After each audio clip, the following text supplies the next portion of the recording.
O Saci de Leopoldina.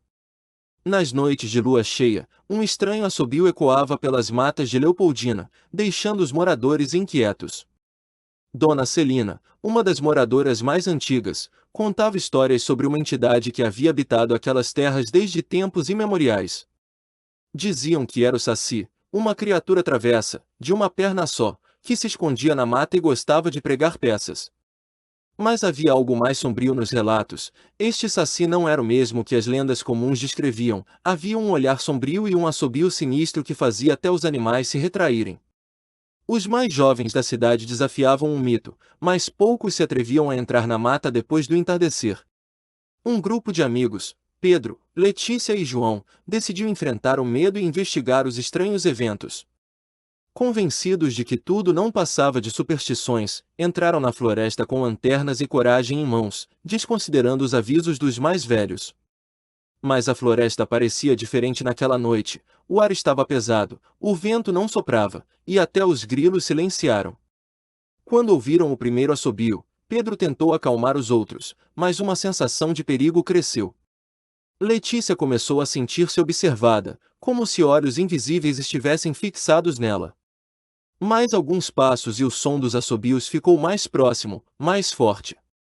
Eles mal podiam enxergar além da luz da lanterna, mas tiveram certeza de ver uma sombra saltitando ao redor. João, o mais corajoso, tentou desafiar a entidade em voz alta, mas a resposta veio em forma de um vento gelado que apagou todas as lanternas de uma só vez. O silêncio voltou, e tudo ao redor dele se tornou um breu completo. Pedro tateava no escuro, chamando pelos amigos, mas nenhum deles respondia. Ele estava sozinho. Foi quando sentiu uma mão gelada tocar seu ombro e um riso baixo e zombeteiro soou próximo ao seu ouvido. No dia seguinte, a cidade acordou com o boato do desaparecimento dos jovens.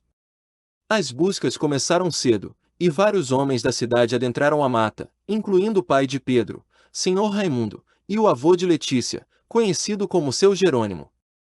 A única pista encontrada foi uma série de pegadas em círculo, misturadas a marcas de um único pé, como se alguém estivesse dançando e rodopiando ao redor de algo ou alguém.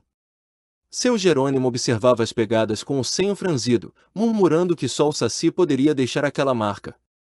As pegadas de um pé eram inconfundíveis, mas ninguém conseguia entender o significado delas.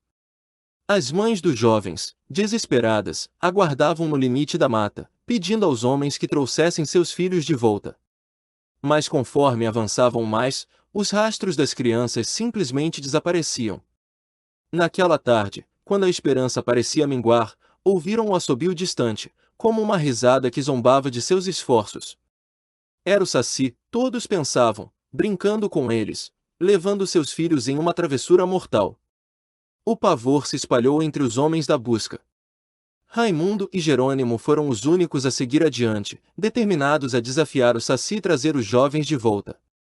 No entanto, a mata parecia distorcida, cada trilha os levava de volta ao ponto inicial. A sensação era de que estavam presos, como se o Saci os estivesse conduzindo em círculos.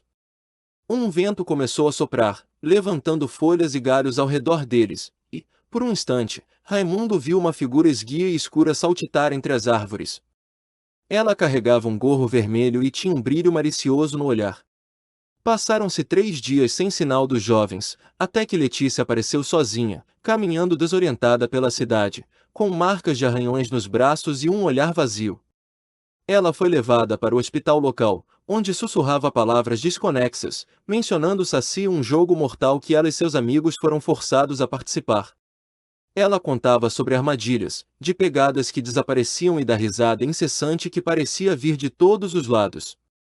Segundo Letícia, o Saci havia proposto um acordo: apenas um deles poderia retornar à cidade, e para isso, ela teria que jogar o seu jogo. Em sua mente ainda ecoava o som do assobio e da gargalhada do Saci, que zombava de sua dor. Pedro e João continuaram na mata, prisioneiros daquele ser sombrio, incapazes de retornar. Os dias passaram, e Letícia nunca se recuperou do encontro. A cada noite de lua cheia, ela se encolhia em um canto, cobrindo os ouvidos para tentar bloquear o assobio que ouvia, mesmo estando dentro de casa. As pessoas da cidade continuaram a ouvir os assobios vindo da mata, e, eventualmente, outros jovens começaram a desaparecer. O Saci, zombando dos habitantes de Leopoldina, ainda fazia seu jogo mortal, deixando para trás apenas marcas de um pé só e um rastro de assobios que ecoavam pela cidade.